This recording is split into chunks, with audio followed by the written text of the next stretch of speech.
Hello সবাইকে, আমি দীপ্তি। তোমরা দেখছো আমার চ্যানেল ডেইলি ডোজ দীপ্তি। আজকে আমরা যাত্রা শুরু করছি বাবা হরভজন সিং বাবা মন্দির থেকে কুপুপের উদ্দেশ্যে। রাস্তায় দেখো পেয়ে গেলাম বরফ। সত্যি এবছরের যাত্রাটা যেন সার্থক হয়ে গেল। এত সুন্দর সিল্ক রুট, বরফ পেয়ে গেলাম, ক্লিয়ার কাঞ্চনজঙ্ঘা। মেয়ে তো ভীষণ খুশি, দুই দাদার সাথে খেলছে, আমাকেও বরফ ছুটছে। আর সত্যি বরফগুলো যখন আমি হাত দিলাম না, এত নরম সফট, কি বলবো, দারুণ লাগছিল। কিন্তু এই মোমেন্টটা অনেক দিনের ইচ্ছে ছিল, পাহাড়ে গিয়ে বরফ দেখবো, এত সুন্দর ক্লিয়ার কাঞ্চনজঙ্ঘা দেখবো, পাহাড়ে গিয়ে থাকবো। সত্যি সেই স্বপ্নটা আমার সত্যি হয়ে গেল। চলুন ভিডিওটা শুরু করি। আজকের রোমাঞ্চকর সফর। আমরা কিন্তু এবার বাবা মন্দিরের থেকে কুপুপ ভ্যালি, এলিফ্যান্ট লেক, এই সব জায়গা দেখব। আরেকটা দেখাবো তোমাদের পাহাড়ের বুকে সেই অপূর্ব সৌন্দর্যের এক শিব মূর্তি। চলুন। এই কুপুপ ভ্যালির পথে মন্দির থেকে বেরিয়েই শুরু হয়ে গেল কুপুপ ভ্যালির যেদিকে যাত্রা। চারদিকে পাহাড়, মেঘ আর অসাধারণ বাঁকানো রাস্তা, মনে হচ্ছে যেন স্বপ্নের মধ্যে দিয়ে চলছি। এদিকে কিন্তু আমাদের খাওয়া দাওয়া বন্ধ বললেই চলে। কারণটা বলছি, সকালবেলা ব্রেকফাস্ট করে বেরিয়েছি, তারপরে এখনও অবধি আমরা কিছুই খাইনি। তো চলো দেখা যাক কতদূর কতটা কি করতে পারি, সবটাই তোমাদের সাথে শেয়ার করব। আর আমাদের সাথে যে খুদে সদস্যটা গিয়েছিল, সেও কোনো ঝামেলা করেনি। তারও পাহাড় দেখার পরে আর হাতে বরফ দিয়ে খেলার পরে সেও ভীষণ খুশি হয়ে গিয়েছিল। তার কোনো বায়না বলবো না বলবো, কোনো অভিযোগ কোনোটাই তার ছিল না। তো সেইভাবে বলতে গেলে সে আমাদের অনেকটাই সাহায্য করেছে।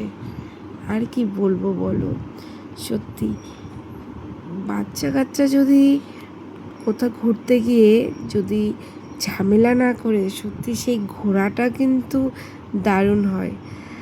আপনারা যারা ইস্ট সিকিম আসছেন, অবশ্যই এই জায়গাগুলোতে অবশ্যই আসবেন। আর এত সুন্দর জায়গায় একটা সময়ের জন্য তো আমার বিদেশ মনে হচ্ছিল। দেখতে পাচ্ছেন, এটা আমি গাড়ির ভেতর থেকে ভিডিও করছিলাম, তাও কতটা ক্লিয়ার আসছে। আর রাস্তাগুলো সত্যি মানে অসাধারণ রাস্তা, আমি মুখের ভাষায় বলে বোঝাতে পারছি না। দারুণ, চারদিকে পাহাড়ে ঘেরা, মেঘে ঢাকা, দারুণ। আমাদের গাড়িতে হালকা গান চলছিল, তো সেই গানের তালে তালে আমরাও গান করছিলাম।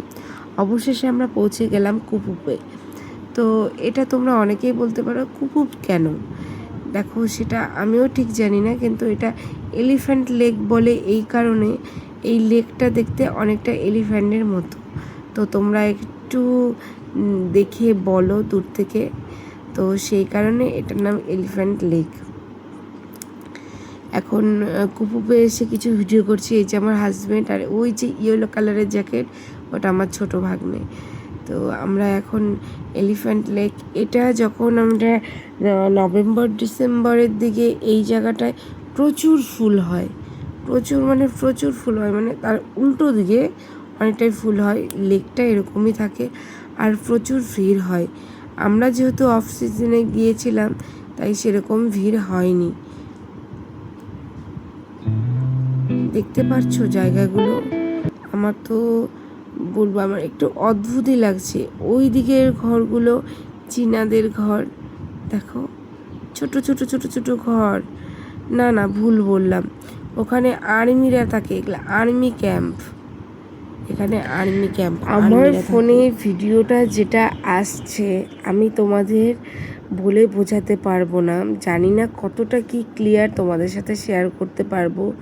সত্যি এক কথায় বিদেশ তো আমি কখনো দেখিনি, আমার কাছে বিদেশের থেকে কম কিছু মনে হচ্ছে না। দারুণ মানে দারুণ। এখানে ঠান্ডাটা ছিল অনেকটাই, একটা হাওয়া ছিল, আমার চুলগুলো দেখেই বুঝতে পারছো। প্রথমে যখন আমরা এখানে নামলাম তখন সেরকম কোনো টুরিস্ট দেখতে পাইনি।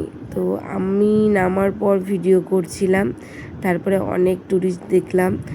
আর এখানে আসতে গেলে তোমাদের যে বোর্ডিং পাস, সেই জিনিসটা কিন্তু অবশ্যই লাগবে। এটা আগেই বলি, ইস্ট সিকিমে তোমরা আসার আগে রঙ্গি বাজার থেকে তোমরা বোর্ডিং পাস করে নেবে। তো সেখান থেকে মাঝে মাঝে তোমাদের এরকম ট্রেন্ডে, মানে ট্রেন বলবো না, ক্যাম্পে চেকিং হবে। আমার এই জিনিসটা খুব একটা ভালো ক্লিয়ারলি জানা নেই, তবুও তোমাদের বলে দিলাম এখানে আসলে কিন্তু অবশ্যই নাথুলা পাস, বোর্ডিং পাস করতে হবে। তারপর চলো এবারকার যাত্রাটা দেখো কতটা সুন্দর হয়। রাস্তাটা দেখে কিন্তু বোঝাই যাচ্ছে না যে আমরা পাহাড়ে আছি, মনে হচ্ছে না সমতলে আছি। কি সুন্দর সমান রাস্তা, এটাই হয়। তোমাদের যে জায়গাটার কথা বলছিলাম, কুপুপের থেকে একটু আগিয়ে আসবে, এই যে সাইডগুলো দেখছো, এখানে কিন্তু ফুলে ফুলে ভরা থাকে, প্রচুর ফুল হয়। আর ওই পাহাড়গুলোতে বরফ পড়েছিল বলে পাহাড়টার এই অবস্থা। পাহাড়ের একটা জিনিস মনে রাখবে, যে পাহাড়টাতে বরফ পড়ে সেই পাহাড়টা এরকম মেটে মেটে কালার হয়ে যায়, কারণ অনেক দিন বরফ থাকার কারণে তার ঘাসগুলো মরে এরকম কালার হয়ে যায়।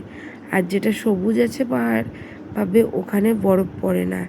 এটা কিন্তু মানে একদম ঠিক কথা। তো অনেকেই ভাবতে পারে পাহাড়ে সব সময় বরফ পড়ে, কিন্তু সব সময় সব জায়গায় বরফ পড়ে না, এটা আমি তোমাদেরকে জানিয়ে দিলাম। তো চলো এবার দেখা যাক আমরা কোথায় যাচ্ছি। তোমাদের কেমন লাগলো এলিফ্যান্ট লেক আর এই কুপুপ ভ্যালিটা? আমার তো ভীষণ ভালো লেগেছে। আমি চাই তোমরা একবার আসো, এই জায়গাগুলো ঘুরে যাও, আশা করি তোমাদেরও ভালো লাগবে। তো অনেকক্ষণ পর একটা গাড়ি দেখতে পেলাম, যে আমাদের মতো ঘুরতে গেলে কোনো সিজন লাগে না, তো বেশ ভালোই লাগলো। আমাদের খুদে সদস্য বারবার বলছে আর কোথায় বরফ পাবো, এখনও বরফ পাচ্ছি না কেন, আবার কোথায় খেলবো, বদাদা আমাকে একটু বরফ এনে দাও। কিন্তু সবসময় বললে কি আর পাওয়া যায় বলো? দেখেছো পাহাড়ের গায়ের কি সুন্দর খোদাই করে, মানে ধস নেমেছিল, সেগুলো কীভাবে ঠিক করেছে, হয়তো দেখতে পাওনি। এই দেখো, এগুলো একদম ধস নেমেছিল। পাহাড়ের এটাই রিস্ক। বর্ষার দিকে আমি বলবো, যদি আপনি স্লোটি মানে সিঙ্গেলভাবে আসেন, তাহলে কখনোই বর্ষাতে আসবেন না। আপনি যদি ফ্যামিলি নিয়ে আসেন, তবুও বর্ষার সিজনে আসবেন না, কারণ যদি একবার আটকে যান, আপনাকে ওখান থেকে রেস্কিউ করতে আস্তে আস্তে অনেকটাই দেরি হয়ে যাবে।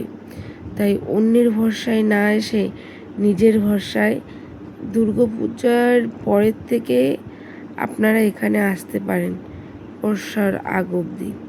তো আপনাকে বলেছিলাম যে পাহাড়ের গায়ে অপূর্ব এক শিব মন্দির আছে, সে এতটাই সুন্দর।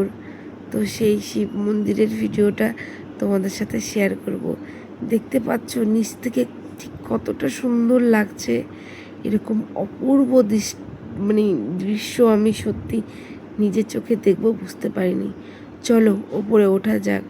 রাস্তাটা কিন্তু কিছুটা এরকম, এখানে যে প্লেন সিঁড়ি যেটা বলছো সেটা কিন্তু নেই, একদম সাবধানে উঠতে হবে, নিচে কিন্তু সবটাই পাথর।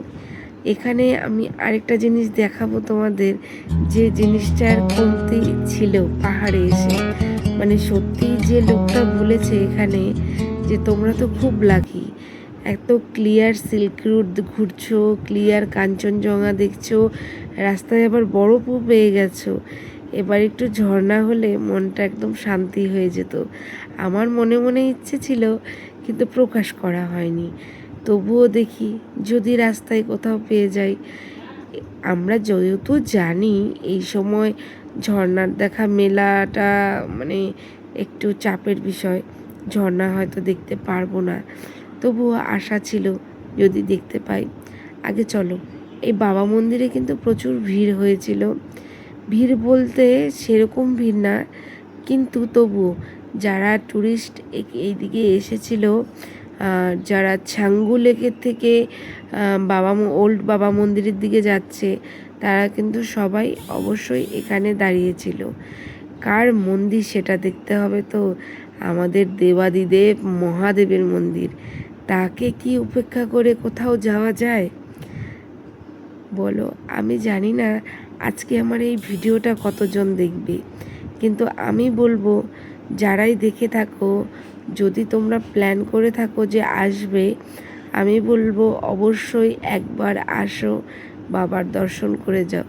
বাবা কাউকে খালি হাতে ফেরায় না, সত্যি খুব জাগ্রত মন্দির। আমার তো ভীষণ ভালো লেগেছে। দেখো কি সুন্দর বাবা বসে আছে, আর এই মূর্তিটা সাদা হওয়ার কারণে দূর থেকে বোঝা যাচ্ছে। তো বললাম তো, হলো তো 16 আনা পূর্ণ, একদম কানায় কানায় পরিপূর্ণ হয়ে গেল। কতটা ওপরে দেখতে পারলে তো, আমরা কতটা নিচের থেকে কতটা উপরে উঠেছি। দেখতে মনে হয় অনেকটাই নিচে, এই যে নিচে আমাদের গাড়ি, ওই যে হোয়াইট কালারটা, আর আমরা কত ওপরে উঠেছি বাবা মন্দিরে, দেখে মনে হচ্ছে কাছেই। পাহাড় নিচ থেকে মোটামুটি 1.5 কিলোমিটার 2.5 কিলোমিটার উপরে উঠতে হয় এই বাবা মন্দিরে। যাদের হাঁটুর সমস্যা আছে, কোমরের ব্যথা আছে, পায়ের ব্যথা আছে, তাদের পক্ষে এখানে ওঠা সম্ভব না। বয়স্করা একটু এড়িয়েই যাবেন, আর যারা ঘুরতে ভালোবাসেন তারা এখানে ঘোরার জন্য ফিট হয়ে যান। আর ঝর্ণার দেখা মিলল, আর বরফ তো দেখাতে পেরেছি তোমাদের। আমি না ভীষণ খুশি যে তোমাদের এত কিছু দেখাতে পারছি। এই লেকটার নামটা আমার ঠিক মনে নেই, এই লেকটা কি একটা নাম বলেছিল, যাই হোক আমার মনে নেই। যখন দুপুরের সোনালি আলো যখন লেকের উপরে পড়ছিল, খুব ভালো লাগছিল, একদম ঝলমলে। এবারে চলো, আমাদের যাত্রা কোন দিকে হয় সেটা তোমাদের বলবো। এটা একটা হেলিপ্যাড ছিল, এখানে কিন্তু হেলিপ্যাডের ব্যবস্থা আছে। এই যে আমাদের জওয়ানদের গাড়ি, যারা এখানে আছে। বাজার থেকে আমরা কিছু স্ন্যাক্স খাবার নিয়ে এসেছি, এখন গাড়ির মধ্যে সেটাই খাবো। বিশ্বাস করতে পারবে না ভাই, এইরকম পাবলিকও আছে। তখন মোটামুটি দুপুর 3টে 2:30-3টে বাজে, এত রোদ। আমরা কি খেয়েছিলাম? বিস্কুট খেয়েছিলাম। রাস্তায় কোনো দোকান নেই, ভেবেছিলাম পাহাড়ে এসে মোমো খাবো, কিন্তু সেটা তো হলোই না।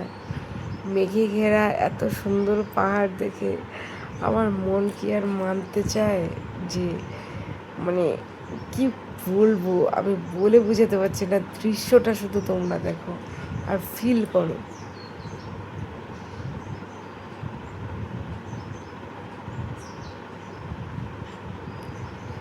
এরপরে যতই আমরা এগোচ্ছি প্রচণ্ড ঠান্ডা বেড়ে যাচ্ছে। তো কুয়াশায় ঢাকা, ঠান্ডা পড়েছে এখানে, প্রচুর ঠান্ডা, মানে প্রচুর ঠান্ডা, একদম হাড় কাঁপানো শীত, কুয়াশায় ঢাকা, একদম প্রচণ্ড ঠান্ডা এই জায়গাটায়। এখানে একটা ছোট্ট মার্কেটের মতো ভাবলাম আছে, কিন্তু নেই। এখানেও ছিল ওই আর্মি ক্যাম্প, আর আমাদের বোর্ডিং পাস, ওগুলো যে চেক করে টিকিটগুলো, সেগুলো। তো তারপরে আমরা আরও এগিয়ে যাচ্ছি, কোথাও খাওয়ার কিছু পাচ্ছি না। এখানে কিন্তু 1 কাপ কফি হলে মন্দ হতো না। আমরা কি করেছিলাম, এতটাই ভুল করেছিলাম যে সাথে করে একটা গরম জলের ক্যানও নিয়ে আসিনি। গাড়িতে জল রাখছি, জল ঠান্ডা হয়ে যাচ্ছে, খাবার রাখছি, খাবার ঠান্ডা হয়ে যাচ্ছে, মানে এতটাই অবস্থা।